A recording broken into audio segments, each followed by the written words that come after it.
Hello दोस्तों, स्वागत है आपका आज के हमारे इस वीडियो में।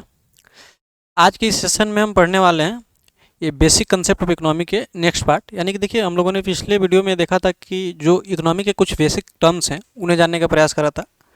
उसमें से हम दो तीन टॉपिक डिस्कस कर पाए थे पिछले वीडियो में, जैसे कि parts of economy, export import और सस्टेनेबल डेवलपमेंट। ये चार चीज़ें हम लोग पढ़ पाए थे।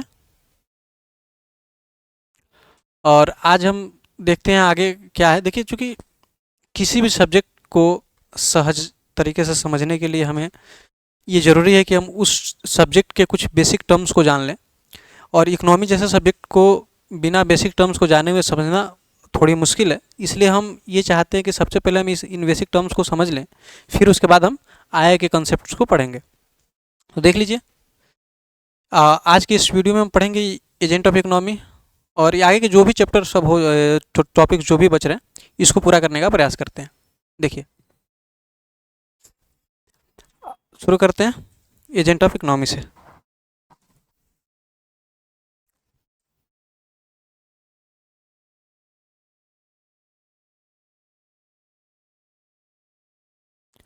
एजेंट ऑफ इकोनॉमी,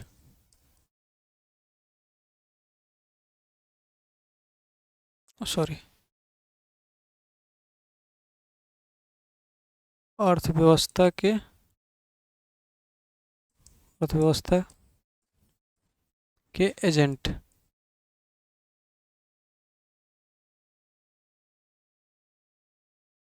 देखिए, ये ऐसे लग रहा होगा सुन के टर्म्स की, क्या है एजेंट ऑफ इकोनॉमी। एजेंट तो हम लोगों ने सुना है कि वो गांव में देखते हैं ना, कि कुछ लोग लोन देने के लिए आते हैं, बोलते हैं कि हम इसके एजेंट हैं।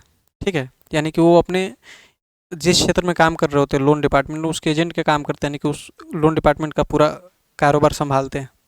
उनका काम होता है लोन दिलवाना। तो खैर, यहाँ इकोनॉमिक एजेंट का क्या मतलब है कि इकोनॉमी का संचालन करेगा। यानी कि एजेंट ऑफ इकोनॉमी उसे बोलते हैं जो संपूर्ण अर्थव्यवस्था का संचालन करता है। उसे बोलते हैं क्या?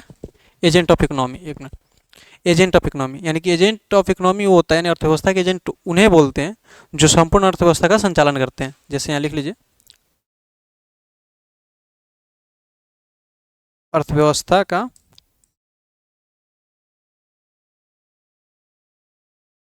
एजेंट वे होते हैं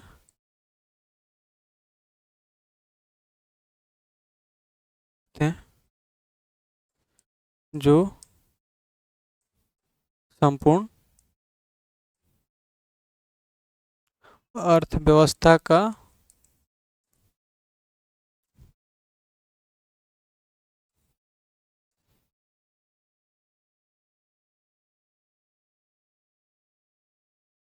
संचालन करते हैं। यानी कि अर्थव्यवस्था के एजेंट हम उन्हें कहेंगे जो पूरी अर्थव्यवस्था का संचालन कर रहे होंगे। और इसके मुख्य रूप से तीन एजेंट होते हैं। इसके तीन मुख्य एजेंट होते हैं। एजेंट जिसका नाम है सबसे पहले परिवार। परिवार का अर्थव्यवस्था में बहुत बड़ा योगदान होता है, लगभग 55% के करीब। फिर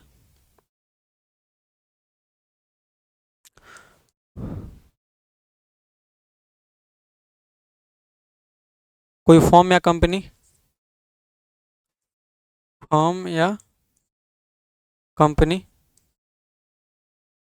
फिर तीसरा सरकार। सरकार के बिना अर्थव्यवस्था का संचालन पॉसिबल नहीं है। तो जब भी हम आपसे आगे आने वाले टॉपिक्स को या फिर कंसेप्ट डिस्कस करते टाइम अगर हम एजेंट ऑफ इकोनॉमी की बात करें, तो आपको तीन चीज़ें दिमाग में आनी चाहिए। पहली चीज़ कि परिवार होगा, उसमें फॉर्म या कंपनी होगी, या फिर सरकार होगा।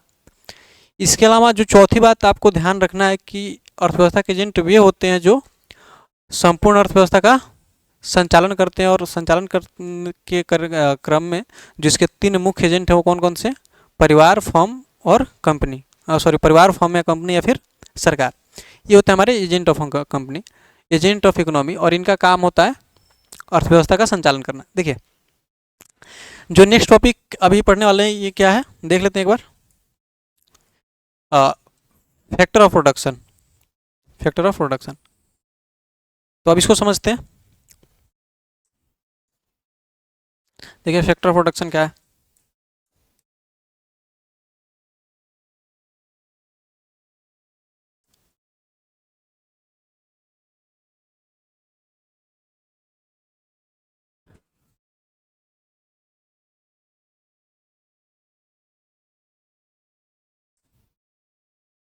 सर उत्पादन के कारक।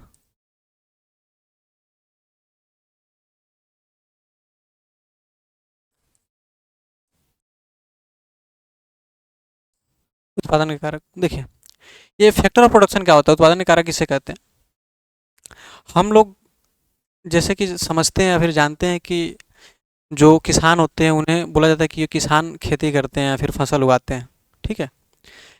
तो ऐसा है कि सिर्फ किसान के होने से फसल और खेती तो नहीं होगी।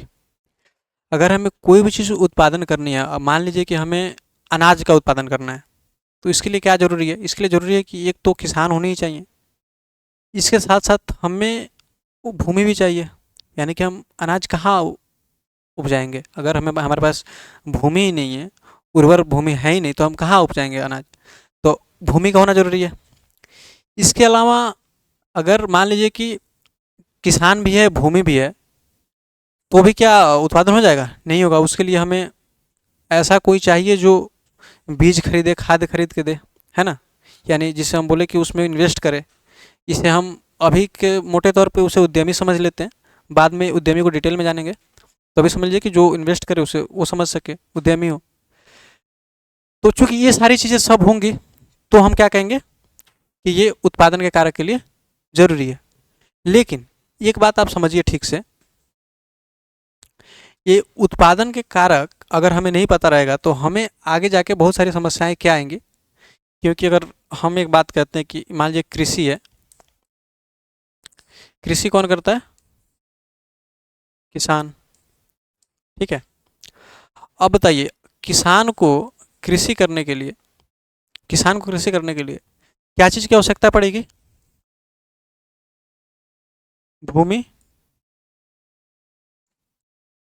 पैसा। भूमि मिल गई, मान लीजिए पैसा कोई उद्यमी लगाएगा, उद्यमी या फिर व्यवसायी हो सकता है। हम बड़े स्तर पर किसानों की बात कर रहे हैं। उसके अलावा उसके अलावा सोचिए, अगर मान लीजिए कि कोई फैक्ट्री बैठाई जाती है, कोई फैक्ट्री है, तो फैक्ट्री में पैसा कोई लगाएगा, मान लीजिए कि उद्यमी पैसा लगा रहा है। तो चूंकि उद्यमी जब पैसा लगाएगा तो उद्यमी को क्या मिलेगा, उद्यमी को मिलेगा लाभ, ठीक है। क्योंकि कोई भी अगर हम ही कहीं इन्वेस्ट करते हैं तो हमारा क्या मकसद है कि हम वहाँ से प्रॉफिट कमाएं। तो उद्यमी को क्या मिलेगा, लाभ। समझिएगा पहले इस बात को, ठीक है। लेकिन जो फैक्ट्री है इसको हम क्या कहेंगे, इसको कहेंगे उद्यम। क्योंकि उद्यमी उद्यम में इन्वेस्ट करता है, उद्यमी हमेशा उद्यम में इन्वेस्ट करता है, और उद्यमी को लाभ प्राप्त होता है। और ये लाभ कौन देता है, ये जो उद्यम है ये लाभ कमा के देता है उद्यमी को। अब एक बात समझिए कि मान लीजिए कि उद्यमी जो पैसा लगाया फैक्ट्री में, उद्यमी जो पैसा लगाया फैक्ट्री में, वो उद्यमी के लिए क्या हुआ, ये उद्यमी जो पैसा लगाया उसके लिए होगा क्या, इन्वेस्टमेंट, निवेश, निवेश होगा ना। अच्छा, ये उद्यम के लिए क्या होगा, वो उद्यम के लिए होगा आय, ठीक है। यानी जो पैसा उद्यमी लगाया ये उद्यमी के लिए इन्वेस्टमेंट हुआ, लेकिन जिसके पास आ रहा है उसके लिए क्या हुआ, इनकम हुआ। क्योंकि अगर उद्यम से इससे प्रॉफिट हो रहा है यानी पैसा अधिक मिल रहा है, तो उद्यमी के लिए वो क्या होगा, प्रॉफिट। थोड़ी सी गहरी बात है, ठीक है, समझिएगा। थोड़ा ऊपर आइए, देखिए फिर से। मान लीजिए मजदूर है, मजदूर है, कृषि कर रहा है, समझिए। तो मजदूर को क्या मिलेगा, वेतन। कृषि किया जा रहा है तो कृषि मजदूर के लिए क्या होगा, एक इन्वेस्टमेंट का जरिया होगा कि वो कृषि में इन्वेस्ट कर रहा है। तो मजदूर के लिए वेतन हुआ, कृषि के लिए आय हुआ, समझिए। इसी तरह अगर मजदूर के लिए वेतन व कृषि के लिए आय हुआ, तो जो यहाँ से प्रॉफिट कमाएगा यानी कृषि से प्रॉफिट, वो किसे मिलेगा? प्रॉफिट हमेशा उद्यमी को जाता है, यानी कि जो पैसा इन्वेस्ट इसमें किया होगा, तो चूंकि इस केस में पैसा मजदूर ही लगाया था, या मजदूर भी मजदूर ही या उद्यमी है, और मजदूर यहाँ खुद काम भी कर रहा है, तो प्रॉफिट उसी को जाएगा। तो इस तरह से उद्यमी भी कौन होगा? यहाँ मजदूर होगा। अगर इतना बात से समझ में आ गया होगा आपको कि उद्यम और उद्यमी क्या होता है, खैर थोड़ा सा समझिए इसको ठीक से, फिर समझ में आएगा। उद्यमी और उद्यम के बाद एक समझ में आता है कि पैसा चाहिए, पैसा चाहिए, फिर श्रमिक चाहिए, ये सारी चीज़ें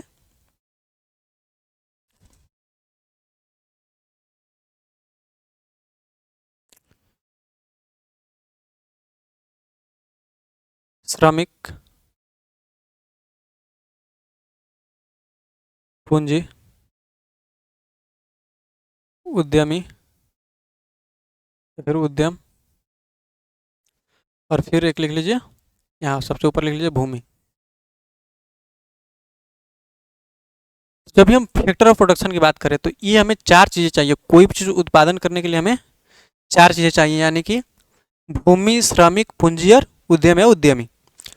तो फैक्टर ऑफ प्रोडक्शन समझ में आ गया होगा कि उत्पादन के कारक कौन कौन से हैं। तो ऐसी कारक जो ऐसी सारी चीज़ें जो अर्थव्यवस्था के उत्पादन में अपना सहयोग करती है, वो उत्पादन के कारक है। यानी कि उत्पादन के कारक के लिए हम डिफिनेशन क्या लिख सकते हैं?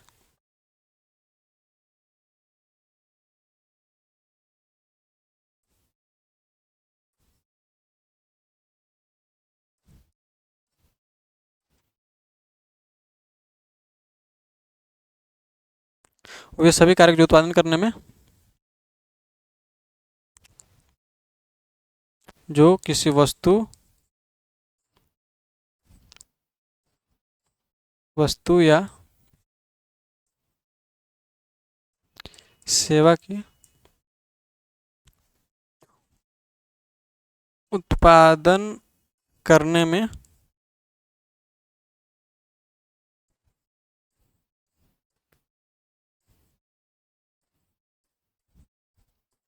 सहयोग करती है। और इस तरह से उत्पादन के कारक चार क्या क्या बताएं, इसको याद रखना है हमेशा। पहला भूमि, दूसरा श्रमिक, तीसरा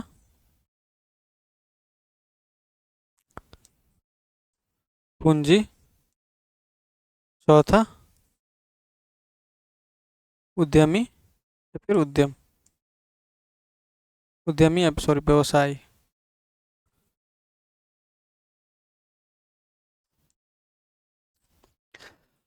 अगर पूरी बात का हम एक सार बताएं तो सबसे जो मुख्य रूप से याद रखने वाली इंपॉर्टेंट बात है वो क्या है कि उत्पादन के चार कारक होते हैं, भूमि, श्रमिक, पूंजी और उद्यमी। और इन चारों कारकों को मिला के कोई भी उत्पादन किया जाता है, यानी कि उत्पादन करने में सहयोग करते हैं। तो वो हमारा फैक्टर ऑफ प्रोडक्शन। ये अभी बेसिक तौर पे बस इतना ही तो जानिए, अभी आगे डिटेल में पढ़ेंगे तो जानेंगे। और इतना बस ध्यान रखिए कि उत्पादन कारक कौन कौन से चार, भूमि, श्रमिक, पूंजी और उद्यमी। भूमि, श्रमिक, पूंजी और उद्यमी। अब आइए नेक्स्ट। नेक्स्ट में क्या बचा? ओपन और क्लोज इकोनॉमी। देखिए ओपन और क्लोज इकोनॉमी, ये वाला, आइए इसको देखते हैं।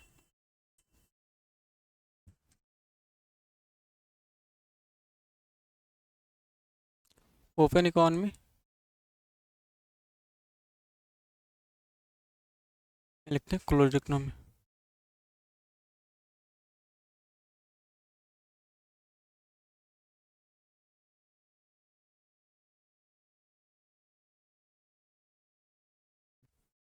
समझिए,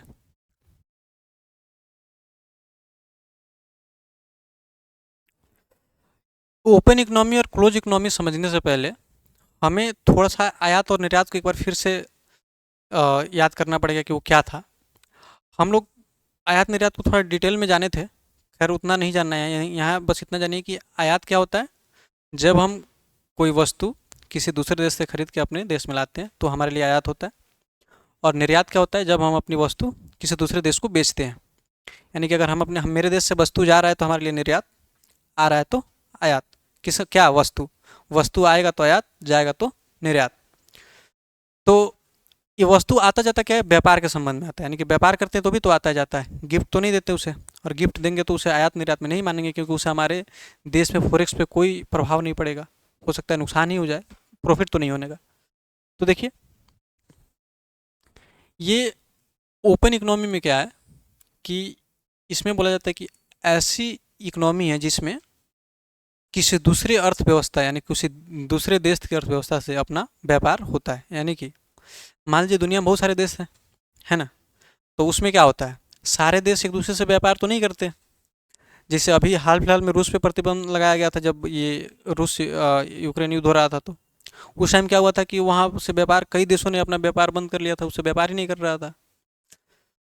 तो ओपन इकोनॉमी उसे ही बोलते हैं जहाँ एक देश दूसरे देश के व्यापार करने के लिए स्वतंत्र होता है, यानी खुला होता है। यानी कि इसको हम लिख सकते हैं,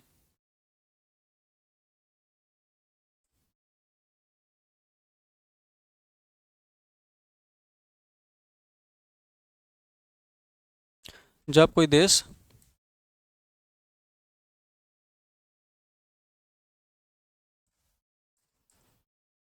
दूसरे देश से व्यापार करना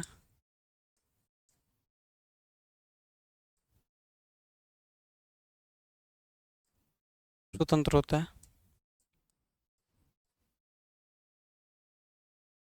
यानी कि ओपन इकोनॉमी में ये समझिए कि सब देश अपने में एक दूसरे से व्यापार करेंगे। लेकिन यही केस एकदम उल्टा हो जाता है क्लोज इकोनॉमी में। क्लोज इकोनॉमी में क्या होता है, यहाँ क्या होता है कि देश के ऊपर प्रतिबंध लगा दिया जाता है कि ये उससे व्यापार नहीं कर पाएगा। यानी कि अगर भारत के ऊपर प्रतिबंध लगा दिया गया कि भारत किसी और देश से व्यापार नहीं कर पाएगा, या फिर देखिए बिल्कुल नहीं कर पाने का बात नहीं है, उसको सीमित भी कर दिया जाता है। यानी कि उस पर कुछ सीमित अधिकार दिए जाते हैं कि आप सिर्फ एक ही वस्तु का व्यापार कर सकते हो, बाकी सारी चीज़ें आप पे प्रतिबंधित कर दिया गया।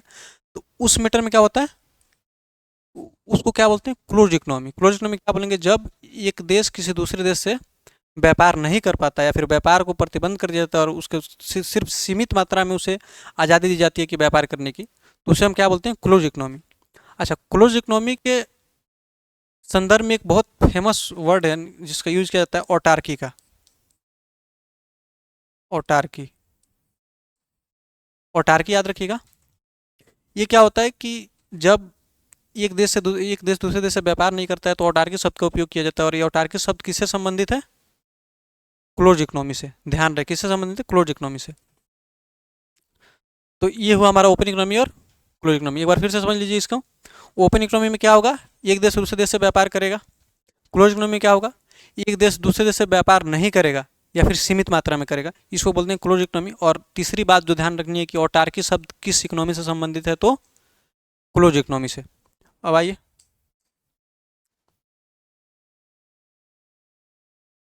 डिमांड एंड सप्लाई को समझते हैं। डिमांड एंड सप्लाई,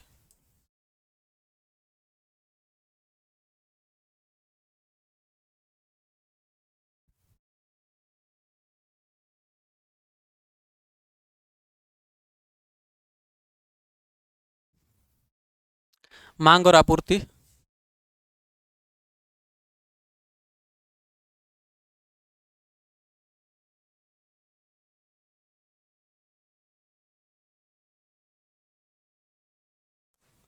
देखिए, ये डिमांड और सप्लाई बिल्कुल वैसे ही समझना है जैसे हम लोग समझते हैं। हम लोग कई बार कई लोगों से सुनते हैं कि मार्केट में आज इस चीज़ की डिमांड बढ़ गई है, ठीक है, या फिर इस चीज़ की सप्लाई बढ़ गई है। सप्लाई बढ़ने का मतलब वस्तु का ज़्यादा हो जाना, डिमांड बढ़ने का मतलब कम हो जाना। ऐसा है, बिल्कुल ऐसा है। ये ऐसा ही इसको समझ सकते हैं ताकि हमें ठीक से क्लियर समझ में आए। देखिए, डिमांड किसी चीज़ की कब बढ़ती है, मान लीजिए कि कोई चीज़ मार्केट में है तो उसकी डिमांड बढ़ने की क्या गुंजाइश है, किस सिचुएशन में डिमांड बढ़ेगी। हो सकता है उस वस्तु का उपयोग लोग ज़्यादा कर रहे हों और उस वस्तु की जो आपूर्ति है वो कम हो। क्या, मान लीजिए कि अभी जैसे छठ का टाइम चल रहा था तो उस टाइम सबको आदि की ज़रूरत पड़ती है ना। आदि की ज़रूरत पड़ती है, नारियल की ज़रूरत पड़ती है। तो आप देखते हैं कभी कि कभी सोचिए कि उस टाइम पे इस सारी चीज़ें के दाम बढ़ क्यों जाती है? क्योंकि उस टाइम सबको चाहिए होती है वो सामान। ठीक है, तो सबको चाहिए मतलब डिमांड बढ़ गया। और उस टाइम देख लीजिए छठ के टाइम में जैसे कि चिकन मटन या फिर जितनी नॉन वेज है उस सब की दाम कम हो जाती है, क्योंकि उसकी डिमांड कम हो जाती है, बहुत सारे लोग खाना छोड़ देते हैं, तो डिमांड कम हो जाती है। तो डिमांड क्या है? अभी समझिए डिमांड क्या है। लोगों की आवश्यकता पड़ने पर जिस चीज़ की आवश्यकता पड़ती है लोगों को, और उस चीज़ की सप्लाई आवश्यकता के अनुसार नहीं हो पाना। यानी कि अगर किसी को चावल की ज़रूरत है, यानी किसी को नहीं, पूरे देश के लोगों को चावल की ज़रूरत है देश में, और हमारे देश में उतनी पर्याप्त मात्रा में चावल है नहीं जितनी ज़रूरत है लोगों को, तो उस टाइम क्या होगा? चावल की डिमांड बढ़ जाएगा। तो चावल का डिमांड बढ़ जाएगा, चूँकि अब देखिए यहीं से हम कंडीशन लीजिए। हमारे मान लीजिए कि पूरे देश में, समझिएगा, पूरे देश में मान लीजिए कि 5,000 क्विंटल चावल का ज़रूरत है ना? यानी कि पूरे देश में 5,000 क्विंटल चावल की आवश्यकता है पूरे देश के लोगों को खाने के लिए, एक सपोज करके मान रहे हैं। और देश में मान लीजिए कि 4,000 क्विंटल ही है चावल, यानी कि जितना चाहिए उससे कम है। तो इस टाइम क्या होता है कि हमारे देश में चावल की डिमांड बढ़ जाती है। फिर ऐसे ही मान लीजिए कि अगर हमें ज़रूरत है 5,000 क्विंटल चावल की, और हमारे देश में 5,000 क्विंटल से अधिक है, 7,000 क्विंटल मान लीजिए। अब यहाँ क्या होगा? यहाँ चावल की डिमांड कम हो जाएगी। क्यों? चावल की डिमांड कम क्यों होगी? क्योंकि सबको ये लगेगा कि चावल तो है ही और सस्ते रेट में भी मिल रही है। तो चूंकि डिमांड और मूल्य, वस्तु के मूल्य, यानी कि डिमांड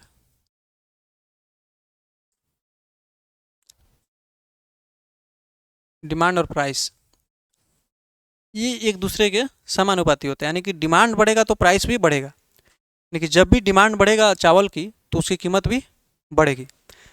अब एक और बात क्लियरली समझिए। अभी तो आप ये समझ रहे होंगे डिमांड बढ़ जा रहा है, घट जा रहा है, कैसे? डिमांड बढ़ने का मतलब बिल्कुल इससे नहीं है कि उसकी कमी है ज़्यादा है। अभी जो समझे उसी बात को हम फिर से समझा रहे हैं, समझिए ठीक से। वस्तु कम है ज़्यादा है वो एक फैक्टर है, उसको समझाने के लिए बताएं। लेकिन दूसरा बात ये है कि डिमांड किस चीज़ से बढ़ेगा? जब लोगों की उसकी आवश्यकता बढ़ेगी। डिमांड बढ़ने के लिए क्या जरूरी है? लोगों की आवश्यकता बढ़ना। और दूसरी बात जनसंख्या का बढ़ना। यानी मान लीजिए जनसंख्या भी बढ़ रही है तो डिमांड भी बढ़ ही रही है, हर चीज़ों को बढ़ रहा है ना। और डिमांड हमेशा प्राइस इंक्रीज करवाती है, किसी भी चीज़ की प्राइस। जैसे भी डिमांड, जिस चीज़ की डिमांड बढ़ेगी उस चीज़ की प्राइस बढ़ेगी। अब इसी के अपोजिट होता है सप्लाई। डिमांड बहुत ज़्यादा है, इसका मतलब क्या है? सप्लाई कम है ना? सप्लाई कम है। अगर डिमांड बढ़ने की वजह से प्राइस बढ़ रहा है तो सप्लाई कम है तभी बढ़ रहा है। लेकिन देखिए कई केस में ऐसा भी हो सकता है कि डिमांड ज़्यादा भी रहे और सप्लाई भी ज़्यादा रहे, यानी कि डिमांड भी रहे और सप्लाई भी रहे। उस टाइम में उस वस्तु के मूल्य पर कोई प्रभाव नहीं पड़ेगा। जब डिमांड और सप्लाई बराबर हो जाए तो जो वस्तु की डिमांड और सप्लाई रहेगी उस वस्तु के मूल्य पर कोई प्रभाव नहीं पड़ेगा। तो डिमांड और सप्लाई के केस में हम तीन चीज़ समझते हैं। मान लीजिए कि डिमांड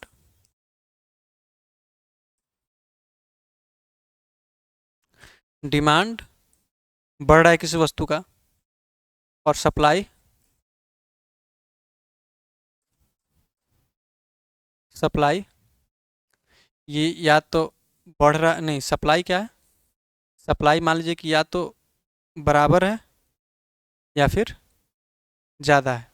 सप्लाई बराबर है या तो बढ़ रहा है, यानी कि जितना डिमांड उतना है या फिर बढ़ रहा है।